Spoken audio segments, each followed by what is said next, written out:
Muy buenas y bienvenidos una semana más a Con Tinta Roja. En primer lugar, reiterar mis agradecimientos de la semana pasada a todos los que estáis haciendo posible que este programa tenga la repercusión a nivel de visualizaciones que nos habíamos planteado de inicio. Cada día son más los suscriptores que se van sumando a nuestro canal y eso es de agradecer. Y comenzamos. Hoy vamos a tener en el programa dos personas que en sus ámbitos son expertos. Vamos a hablar con Francisco Piniella, rector de la Universidad de Cádiz, a quien le vamos a preguntar cómo ha ido el proceso de la universidad para adaptarse a la crisis sanitaria y también cómo, a pesar de las dificultades que ya de por sí supone esta crisis, la Junta de Andalucía, con el gobierno del Partido Popular y Ciudadanos, apoyados por Vox, le han dado la puntilla a las universidades públicas andaluzas y han aplicado recortes de hasta 135 millones de euros para este ejercicio. Hablaremos con Francisco Piniella.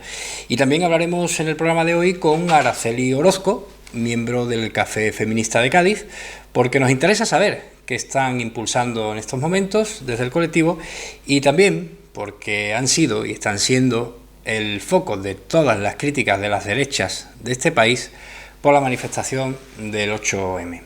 De todo ello y de algunas cuestiones más hablaremos hoy en Con Tinta Roja. Comenzamos.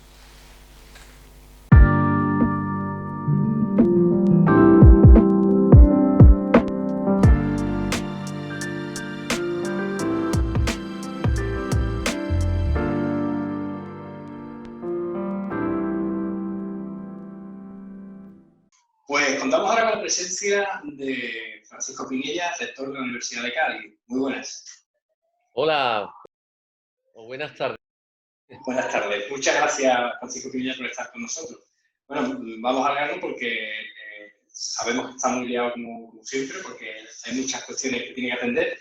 Y lo primero que me gustaría que nos explicara es cómo ha afrontado la Universidad de Cádiz el tema de la crisis sanitaria. Bueno, yo creo que ha sido una situación dramática para todo el mundo, ¿no? Dramática fundamentalmente para las personas que hemos perdido en este camino, que, bueno, que también hay la propia comunidad universitaria, ha habido personas que ha estado afectadas, incluso todavía hay alguna persona, incluso en la UCI todavía afectada por el coronavirus, y de un día para otro, pues hemos tenido que asumir un reto muy complicado, un reto muy complicado donde hemos puesto toda la energía posible, tanto profesores, personal de administración y servicio, como los propios estudiantes, en convertir de un día para otro lo que es una universidad presencial en una universidad online, ¿no? Esto no estábamos preparados para ello, o sea, pero ni siquiera la UNED, la Universidad a Distancia, examina online, es decir, la UNED sigue examinando de forma presencial, ¿no? Eso, bueno, pues ha costado mucho trabajo, ha costado muchas reuniones, a veces no es fácil estar como un equipo rectoral entre el profesorado por una parte, el estudiantado por otro, aún tenemos el reto de los exámenes que vienen ahora en junio, bueno, las dificultades para la fiabilidad, ¿no? Hay muchos profesores que están preocupados por la fiabilidad de los exámenes, los estudiantes a su vez están preocupados por el tema de la protección de su imagen a la hora de ser grabado. En definitiva, hemos estado, bueno, igual que el gobierno no ha parado de sacar decretos, en las universidades no hemos parado de sacar resoluciones, instrucciones, de un día para otro, de problemas que surgían desde poder, por primera vez que se haya leído una tesis doctoral, que se haya leído totalmente online, donde cada miembro del tribunal estaba en un sitio, y que tenga eso validez desde el punto de vista legal, porque hay que tener mucho cuidado con los temas legales. En definitiva, yo creo que ha sido un esfuerzo y yo creo que lo hemos hecho lo mejor que hemos podido y bueno, hay quien opina que se ha hecho mejor y que se han hecho peor, pero desde luego nadie puede dudar del esfuerzo que hemos hecho toda la comunidad, ¿no? Y con este panorama que tiene ahora mismo planteado, ¿cómo veis el curso que viene? ¿Cómo se prevé que va a empezar? ¿También va a empezar así? Precisamente antes de esta entrevista he estado reunido con todos los directores de departamento y en esta semana también me he reunido con los decanos de centro para empezar a plantear la planificación del curso 2021, ¿no? Hay que pensar que estaba en un escenario totalmente lleno de incertidumbres. Ayer mismo, por ejemplo, había un brote en Ceuta, creo, ¿no? Que incluso veía la posibilidad de volver a fase cero. En Italia ayer se superaron de nuevo el centenar de fallecidos. Es decir, que no sabemos cómo va a ocurrir. Entonces, lo que desde la universidad vamos a hacer antes de que empiece la matriculación del curso que viene es preparar planes de contingencia para tres escenarios posibles. Un escenario tradicional, el de la presencialidad, como ha sido siempre. Otro escenario, que es el que hemos asumido en este final de curso, que es de formato online. Y un escenario intermedio que hemos llamado de semipresencialidad o de docencia multimodal, en el cual habrá una parte que será online y otra parte que será presencial, pero con una presencialidad restringida a las normas de distanciamiento social. Es decir, no podemos en un aula meter a todo el mundo, sino que habrá que hacer grupos separados, con mascarilla. Todo va a depender de la situación de cada momento. Es que esto puede variar de un día para otro. Nos pueden decir, señores, otra vez para casa. Entonces, la idea es que, bueno, ya tenemos que estar preparados para el curso que viene. Es decir, crear tres escenarios y que los profesores sepan que podemos pasar de uno a otro de un día para otro. Claro, eso quiere decir que, por ejemplo, una clase se puede dividir en tres grupos y que ese profesorado va a tener que dar tres veces la misma clase, a lo mejor. Exactamente. O reducir el número de prácticas o hacer la teoría, a lo mejor ya no es necesario en la teoría grupos tan reducidos. La teoría puede darse en grupos mayores porque la docencia teórica se pueda dar online. Y entonces los grupos que reducimos de teoría, hacerlo más en práctica. Luego hay que tener mucho cuidado con la logística, porque claro, cada centro tiene unas aulas, luego hay asignaturas que a lo mejor solo tienen 10, asignaturas de máster, ¿no? Que solo tienen 10 o 15 alumnos, y asignaturas de grado que a lo mejor tienen 100 y pico. Entonces cada asignatura será diferente. Un escenario complicado, se plantea desde luego. Muy, muy complicado. Yo creo que el más complicado de todo es el intermedio. Intermedio, Porque claro. todo el mundo sabe lo que es la enseñanza presencial, vamos a clase todo el mundo, y todo el mundo sabe lo que es online, nos quedamos todo el mundo en casa. Pero lo más complicado va a ser en ese escenario, que yo creo que además la propia enseñanza secundaria y la enseñanza primaria va a ir también un poco por esos derroteros de semipresencialidad, ¿no? Le cambio un poquito el tema porque, bueno, dentro de la universidad, imagino que, igual que ha pasado en otras universidades andaluzas, han abierto líneas de investigación acerca de la vacuna del coronavirus o incluso de respiradores, ¿no? Que las universidades de Málaga llevaron a investigar sobre respiradores para dotar a la sanidad pública de ellos. ¿Se ha visto alguna línea en la Universidad de Cádiz acerca de...? Sí, en la Universidad de Cádiz hay varios grupos de investigación que han cambiado su línea de investigación hacia la investigación sobre la pandemia del coronavirus COVID-19, tanto fundamentalmente en la Facultad de Ciencias y en la Facultad de Medicina, y bueno, también otros estudios transversales, incluso desde el punto de vista de las ciencias sociales, desde el punto de vista jurídico. Hemos participado en diferentes convocatorias de proyectos específicos sobre el coronavirus, y además también yo quisiera resaltar que desde la comunidad universitaria se ha hecho también un esfuerzo muy importante en la donación de materiales a principios de la pandemia, materiales de equipos de protecciones individuales que teníamos nosotros en la universidad y que donamos a la consejería, al SAS, para que fuese puesto a disposición de los sanitarios. Y también ha habido muchos grupos en la universidad que han estado trabajando con impresoras 3D para facilitar también la elaboración de esos equipos, ¿no? Yo creo que dentro de la comunidad universitaria pues hay que valorar este esfuerzo y sin olvidar también los profesores de las facultades de medicina y de enfermería que al día siguiente estaban en el hospital prestándose voluntarios para esta epidemia, incluso un listado que sacamos de los estudiantes del último curso de medicina y del último curso de enfermería, que lo pusimos a disposición de la consejería por si hacían falta voluntarios, ¿no? Yo creo que la universidad ha estado a la altura de la situación, ¿no? Y por eso ahora, cuando hay recortes, pues la verdad que nos sentimos muy dolidos, ¿no? Nos sentimos muy dolidos porque el personal que ha estado ayudando, poniendo su esfuerzo, como es el personal de la universidad, que seamos nosotros los que tengamos que sufrir los recortes, ¿no? Y espero que no pase lo de siempre, que al final cuando digan líneas rojas, que es educación y sanidad, al final se salten esas líneas rojas porque ya se la han saltado en la universidad, y esperemos que no pase lo mismo con la sanidad pública, ¿no? Tan importante y tan valorada hoy en día, ¿no?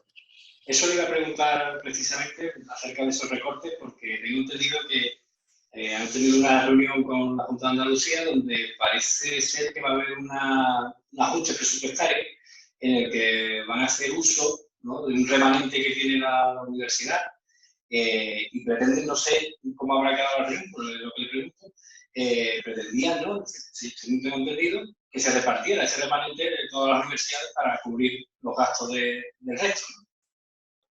Sí, bueno, desgraciadamente llamar reajuste es un poco, no sé, disfrazar lo que es realmente un recorte.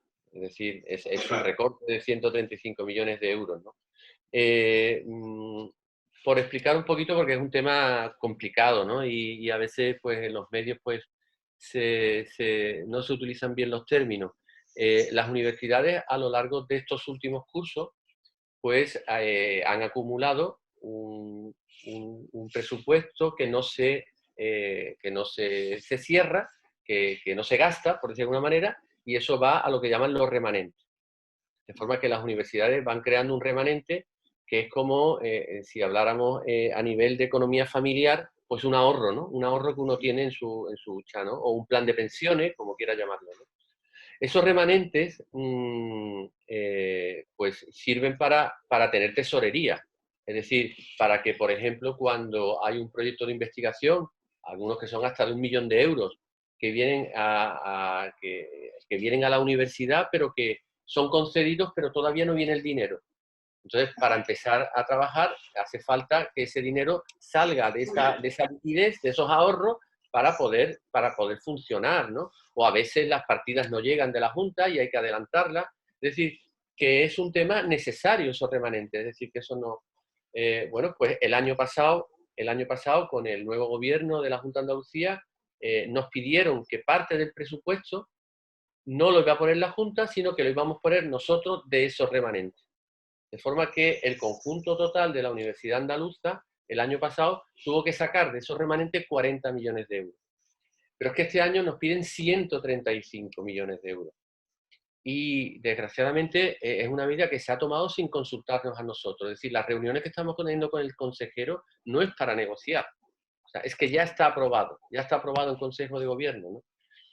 E incluso nos ha dolido muchísimo la declaración del presidente Juanma Moreno, cuando al hacer alusión a este fondo de 700 millones del que han sacado estos 135, dijo que se habían extraído de gasto superfluo. Hombre, llamar superflua el gasto de la universidad pública, me parece que deberían de corregirse esas declaraciones, ¿no? Porque yo creo que la salida de la crisis tiene que pasar por la innovación, por la investigación, por el desarrollo, por el conocimiento. Y si volvemos a querer salir de la crisis con el ladrillo, pues yo creo que nos vamos a estrellar de nuevo. Y no considerar el papel que deben de tener las universidades en ese valor añadido a la investigación, sino al contrario, hacerles recortes, ponerle trabas, yo creo que desde el punto de vista no solo mío, sino de todos los rectores andaluces, yo creo que es una política equivocada. Lo que me está contando claramente es que la Junta de Andalucía ha decidido recortar 135 millones de euros a las universidades y que lo pongan ustedes directamente de esos remanentes. Es decir, hay un recorte a la educación, hay un recorte claro ahí a las universidades. Exactamente, o sea, evidentemente lo que se dice, la universidad no se va a mermar, pero no se va a mermar porque ese dinero que estaba presupuestado lo van a poner de esos ahorros, de esos remanentes, y van a cubrir esos remanentes. Pero además llegará un momento en el que los remanentes se agotarán. Es decir, vamos ya agotando casi el 60-70% de esos remanentes en todas las universidades. De hecho, ya hay universidades que tienen menos de 10 millones de euros de remanente. Claro. Esto puede llevar consigo que en un momento dado incluso no se pueda pagar una nómina dentro de unos años, y por eso va a poner en riesgo la estabilidad financiera del sistema público de universidades andaluzas. Y esas universidades que tienen esos menos 10 millones de euros de remanente, se supone que con el remanente del resto se va a cubrir. Exactamente. ¿Es un remanente solidario? Exacto, es decir, que la Universidad de Cádiz no solamente va a poner una parte de esos 135 millones para su propio presupuesto, que no va a pagar la Junta, sino que va a contribuir solidariamente pues, a Córdoba, a la Universidad de Córdoba, a la Universidad Pablo de Olavide y a la Universidad de Huelva, que son las 3 universidades que no tienen remanente. O sea que ya hay universidades que ya desde el año pasado han perdido esos remanentes, con lo cual estamos en una situación que realmente nos sentimos muy poco respaldados por la Junta de Andalucía. Fíjese que el presidente diferentes presidentes de autonomía, y le digo, por ejemplo, el presidente Torra o la presidenta Ayuso en Madrid, se han reunido con los rectores. Nosotros todavía lo único que hemos escuchado del presidente es que somos un gasto superfluo, ¿no? Realmente, pues, nos hace pensar que estamos un poco solos, ¿no? Las universidades, ¿no? Es decir, que estamos un poco respaldados por el gobierno de la Junta de Andalucía. Sí, porque puede haber un gran desconocimiento del funcionamiento de las universidades por parte del presidente. Claro, y además, como son términos financieros complicados de explicar, aunque yo intento ser docente en este aspecto, pero realmente hay un problema de que la ciudadanía no es consciente de lo que está ocurriendo, y al final, yo digo lo mismo, la universidad pública es el elemento fundamental del estado del bienestar, es la forma del ascensor social que tenemos en una sociedad como la que vivimos, ¿no? Sin esa igualdad de oportunidades en la universidad pública, pues al final nos vamos a ir cargando la universidad pública y las élites tendrán su universidad privada donde hacer sus estudios, ¿no? Y yo creo que eso se ha vivido en otros países y realmente esperemos que en nuestro país esto no ocurra. ¿Y este recorte a la universidad pública le consta que vaya a ir parte del presupuesto para la universidad privada? ¿O para la educación privada? No, yo creo que no. Yo creo que las universidades privadas tienen su propia financiación, ¿no? Pero bueno, el detrimento de la universidad pública, pues evidentemente es un caldo de cultivo para favorecer las universidades privadas. Eso no me quepa la menor duda. Pues, Francisco, esperemos que todo salga bien, que puedan seguir. Bueno, el remanente lo van a poder seguir consiguiendo porque evidentemente lo van a tener que usar, pero que no tengan que darle mayor uso en un futuro. Y agradecerle muchísimo que haya estado con nosotros aquí con Tinta Roja. Muchas gracias a vosotros. Un saludo.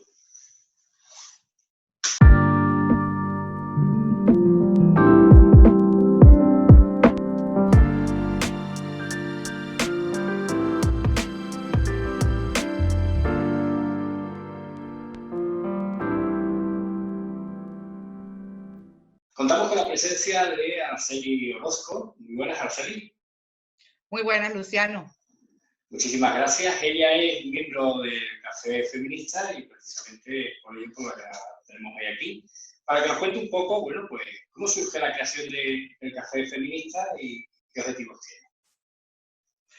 Bueno, pues la verdad que el Café Feminista es, digamos, muy jovencito todavía. Llevamos 2 años y algo más, no llega todavía a 2 años y medio.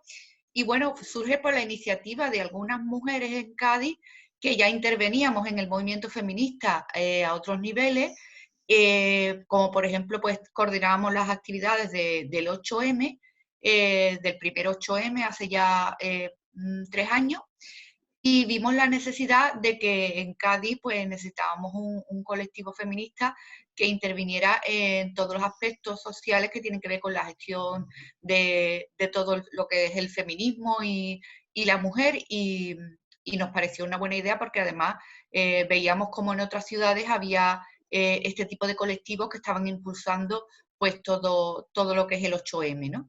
Y bueno, la verdad es que tuvimos un buen éxito de convocatoria y a partir de ahí empezamos a trabajar y por ahora, vamos, muy contentas, claro. Hay otros colectivos en la ciudad de feministas, pero creíais necesario crear este café. ¿Por qué?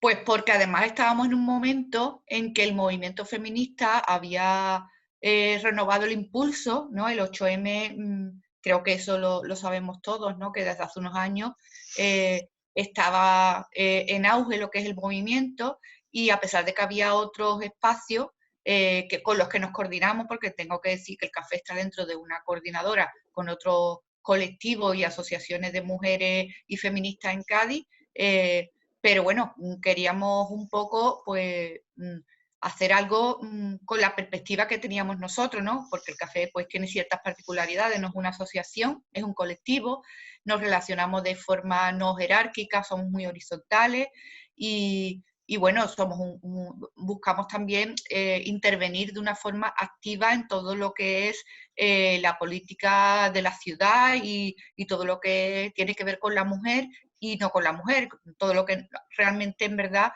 todos los ámbitos políticos de la sociedad. Entonces, pues, aunque había otros, teníamos esa inquietud de hacer algo pues como nosotros pensábamos, ¿no? Que Porque tenía que ser, ¿no? ¿Existe colaboración con el Ayuntamiento de Cádiz?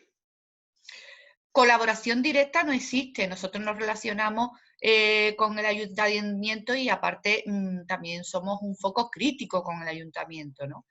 No tenemos una mala relación. Es compañera nuestra, Lorena Garrón, que es la concejala de la Delegación de Feminismo, pero también estamos aquí para eso, para impulsar el cambio. Yo creo que cualquier institución necesita apoyarse también y escuchar al tejido asociativo de la ciudad y en este caso el movimiento feminista. Entonces estamos aquí para ser críticas también y para pedir los cambios, ¿no? Es una relación que no deja de ser constructiva, pero siempre que se den los cambios necesarios, claro. Porque dentro de las actividades del café, me imagino que tendréis unas actividades propias dentro del café. ¿Hacéis alguna con el ayuntamiento no, vais? Nosotros vamos por separado. De hecho, en el café hay mujeres que no... además el movimiento, y creo que es importante decirlo porque es algo que desde el movimiento feminista siempre recalcamos, que el movimiento es apartidista. Es decir, el hecho de que haya mujeres que intervenimos en política no quiere decir que el movimiento se inclina hacia un partido o hacia otro. Está claro que el feminismo hegemónico en este momento es progresista, pero eso no quiere decir que vayamos a defender más a un partido que otro, ya eso es algo personal de cada individuo. Por lo tanto, nosotros estamos aquí para felicitar cuando se haga algo bien, pero también para criticar o cuando vemos que hay necesidades de cambio y que no se dan.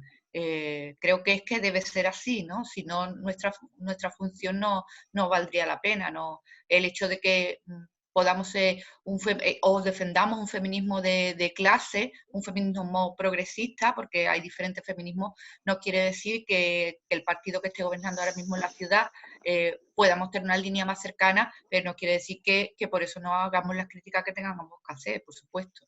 Me ha dicho que el café es reciente, que es muy jovencito. ¿Qué tiempo tiene el café? Pues 2 años y 3 o 4 meses. Han crecido, o sea, han nacido con el gobierno de José María González en el Ayuntamiento. Exactamente. Estaba en ese momento el gobierno de José María González. Y sigue estando ahora. Y sigue estando ahora.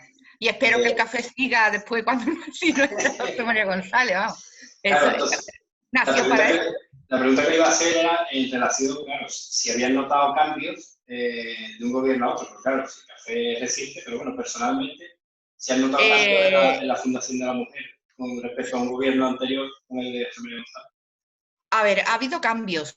Sí, el hecho de simplemente que se haya cambiado el nombre de Delegación de Feminismo, porque a veces también tenemos que tener en cuenta que cuando un trabajo se hace en el ámbito de la mujer o dentro de lo que tradicionalmente es el ámbito de la mujer, habría que decirlo así también, no tiene por qué ser feminista, ¿no?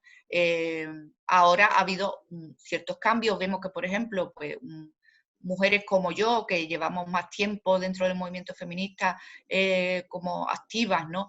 no teníamos apenas relación o no estábamos en la fundación porque no nos veíamos representaba, ni tampoco habíamos que era el espacio donde podíamos intervenir. Eso sí ha cambiado, pero no lo suficiente. Es decir, ahora mismo pues tenemos una fundación donde el Consejo de la Mujer está representando a una parte, creo que no mayoritaria, de las mujeres de la ciudad, y con unos estatutos además muy cerrados, muy creados en su momento para dar cabida a ciertas asociaciones, pero no para todas las mujeres, o por lo menos para dar la oportunidad a la mayoría de las mujeres. Y eso no lo digo yo porque yo lo crea, porque estoy en el café, pero el poder de convocatoria, por ejemplo, que tiene ahora mismo el Café Feminista junto con los otros colectivos feministas de la ciudad, no lo tiene un Consejo de la Mujer, y eso es porque no está representando a una mayoría de las mujeres. Eso es algo que nosotros criticamos y que creemos que debe hacerse, ¿no? En la Fundación de la Mujer, si es feminista, evidentemente los estatutos que hay debe cambiarlo para dar cabida a que otros colectivos puedan entrar, porque por ejemplo el café es un colectivo, no es una asociación, y no podemos entrar porque digamos que no cumplimos los requisitos necesarios, ¿no? Y creo que nuestra voz debe ser escuchada, pero la nuestra como el resto de otros colectivos, asociaciones o grupos de mujeres que quieran decir algo y que quieran que su voz se escuche, y un ayuntamiento debe atenderlo a todo. ¿Y eso está previsto que se cambie de alguna manera para que puedan...? Nosotros lo hemos pedido varias veces, pero no sé exactamente si se dará o no se dará. Llevamos años pidiéndolo y por ahora no se ha hecho. Ya te digo que nosotros, nuestra relación con el ayuntamiento es también crítica en esa parte, es decir, alabamos las cosas, que está bien, por supuesto, pero ya sea ahora mismo José María González el que está en la alcaldía, pero si fuera otro, pues haríamos lo mismo. Es decir, nosotros no hemos nacido como muleta de nadie, hemos nacido para llevar el feminismo a la sociedad, y en este caso a Cádiz. Y vamos a seguir así, es decir, esté quien esté, tenemos que decir lo bueno y lo malo. Y desde nuestra perspectiva, claro. ¿Con la Junta de Andalucía tienen algún tipo de colaboración? ¿Participan de no, ninguna. El hecho de que seamos un colectivo y no una asociación, nosotros no recibimos ningún tipo de subvención ni la pedimos. Por eso te decía antes que nuestra organización tenía otra forma de pensar o de querer relacionarnos. Nosotros lo que hacemos, aportamos lo que podemos cada una, o bien hacemos cosas para poder subsanar nuestros gastos, o cuando donamos, pero pensamos que el dinero, que es de todo, debe ir sobre todo a aquellas mujeres que más lo necesitan, ¿no? Y entonces, hasta ahora nuestra intervención, nosotros no hemos pedido ni recibimos ningún tipo de subvención. Aparte tendríamos que, como dije antes, cumplir una serie de requisitos, hacer una asociación, y esa no es nuestra meta. Nuestra meta es intervenir de otra manera. Pero le han presentado algunas propuestas, independientemente de que no hayan solicitado subvención a la Junta de Andalucía. ¿Han presentado propuestas para llevar a cabo en la ciudad? No hemos presentado propuestas. Nosotros creo que nuestra intervención es más social, es más directa con la gente. Y sobre todo de crear tejido asociativo con otras organizaciones. Impulsar los cambios desde la sociedad civil, más que institucional.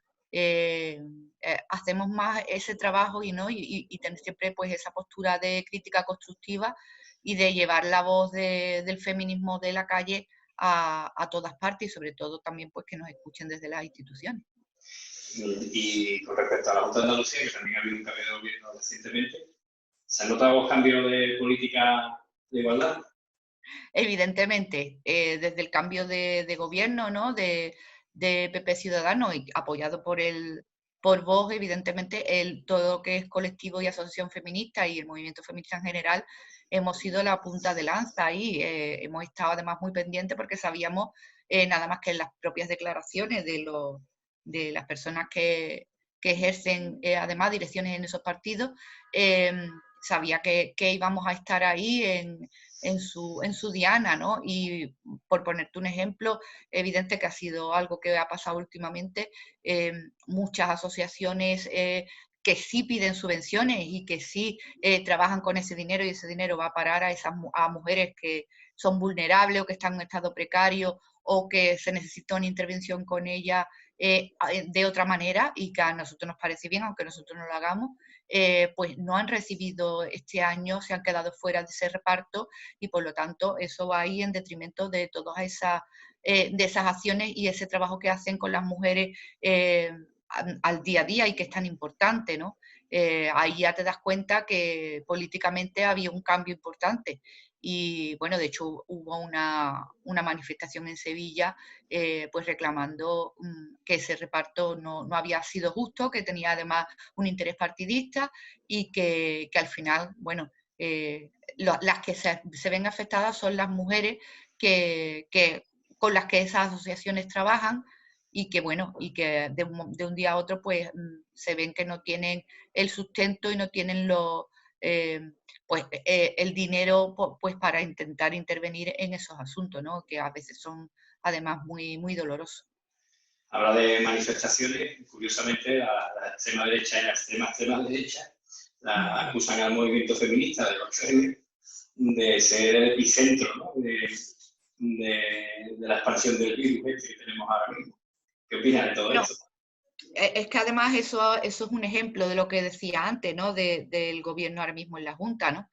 Creo que no se puede dejar más claro que con eso, ¿no?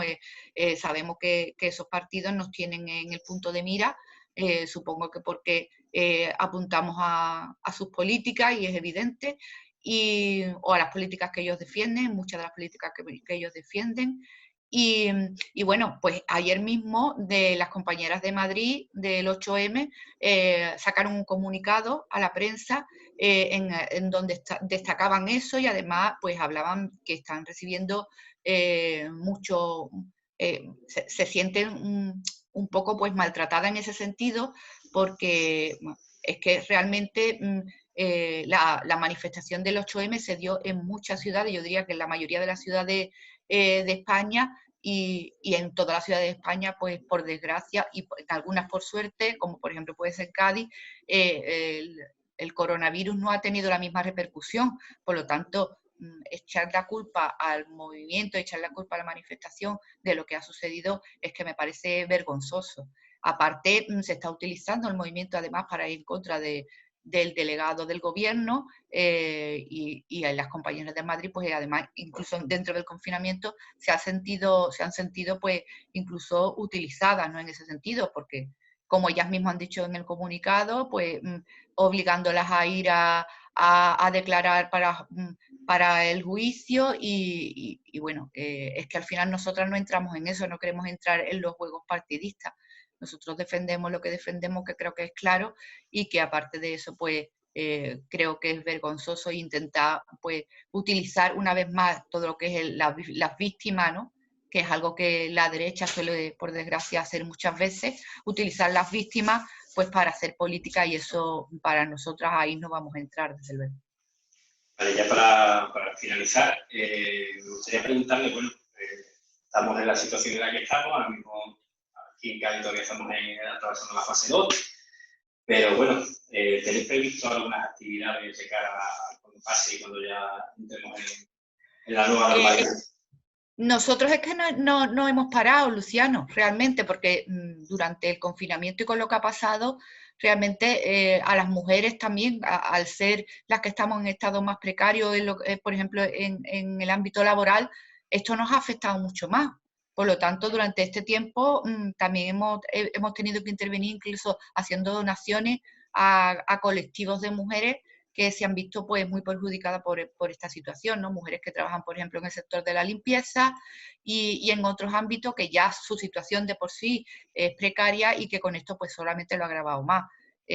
Durante todo este tiempo además hemos seguido en eso que te decía yo antes, ¿no? En esa crítica constructiva constante sobre lo que hay que cambiar, porque además creo que esto nos ha dado un poco la razón, ¿no? Algo que hace el movimiento feminista desde hace años es poner sobre la mesa algo tan importante como los cuidados. Y es algo que tiene que se merece ser reconocido, y se merece que la sociedad se le dé el lugar que tiene que tener, porque además es una labor que tradicionalmente han hecho las mujeres y que pasa desapercibido y que debe estar en el centro de las políticas. Cuando me refiero a cuidado, pues toda esta labor que hacen, pues desde lo sanitario, pero también al hogar. Y cuando pasan estas cosas, cuando te das cuenta de la importancia que tienen, ¿no? Que es lo esencial para vivir. Y sin embargo, pues llevamos toda la vida que nadie pone eso en la balanza, ¿no? Y sin los cuidados no hay vida ni hay sociedad. Por lo tanto, esto nos da la razón sobre esa perspectiva de cambio que tenemos, en el que hay que revalorizar los cuidados y ponerlos en el lugar que se merecen dentro de la política.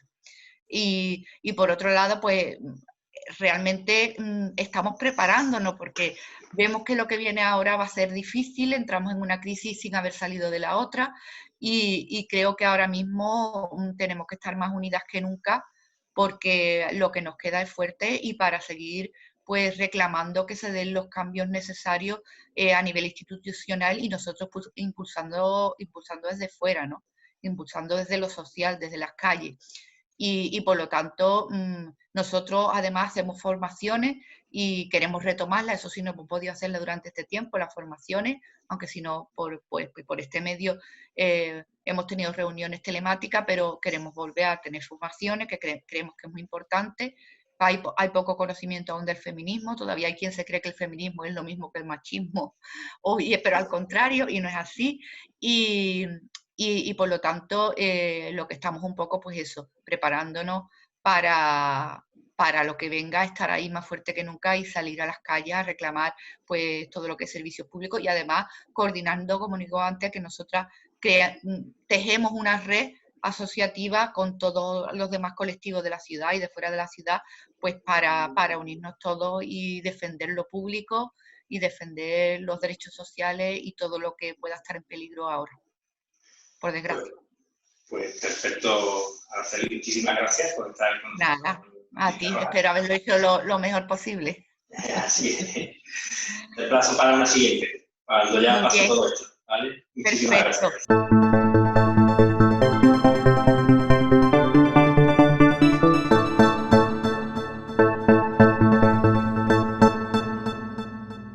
Esta semana se cumplen los 2 años desde que la moción de censura hizo posible que un gobierno del Partido Popular, con miles de casos de corrupción, saliera del poder. Luego vinieron 2 elecciones que dieron ambas la victoria a los partidos de izquierda, pero tuvo que ser en las segundas, las que hicieran posible el acuerdo entre las 2 fuerzas con mayor número de votos. El gobierno formado en enero por el PSOE y por Unidas Podemos llevaba apenas 2 meses cuando se topó con la crisis sanitaria más grave de este siglo y que ha provocado todo lo que estamos viviendo en estos tiempos. Pero hay algo que debemos pensar y agradecer. En estos meses de pandemia, el gobierno de izquierdas no se ha olvidado de los más vulnerables, de los más desfavorecidos. Ha aplicado ERTEs para que ningún trabajador se quede en la cuneta por el cierre temporal de las empresas. Además, ha incluido cláusulas que no permiten que los despidan durante los 6 meses siguientes a la finalización del ERTE. Ha prohibido el corte de suministros básicos a aquellas familias que no pueden hacer frente a las facturas en este periodo. Ha sido capaz de sacar adelante el ingreso mínimo vital, que va a beneficiar a cientos de miles de familias que no percibían un solo ingreso. Y por mucho que las derechas se opongan a esto y digan que esto va a fomentar vagos, este ingreso va a servir para fomentar el consumo familiar y, por consiguiente, el mantenimiento de empresas y puestos de trabajo. Es totalmente sostenible, porque los ricos se han hecho más ricos, así lo decía Infolibre ayer. Son los que tienen que pagar más, con una distribución de los impuestos más equitativa. En definitiva, el gobierno ha hecho los deberes, con sus fallos de comunicación y sus errores por la improvisación de algunas medidas, pero no ha olvidado a los que más podían sufrir. No quiero imaginar si todo esto lo hubiese gestionado la derecha española. Para ellos basta con envolverse en banderas preconstitucionales e insultar y amenazar a quienes no piensan como ellos.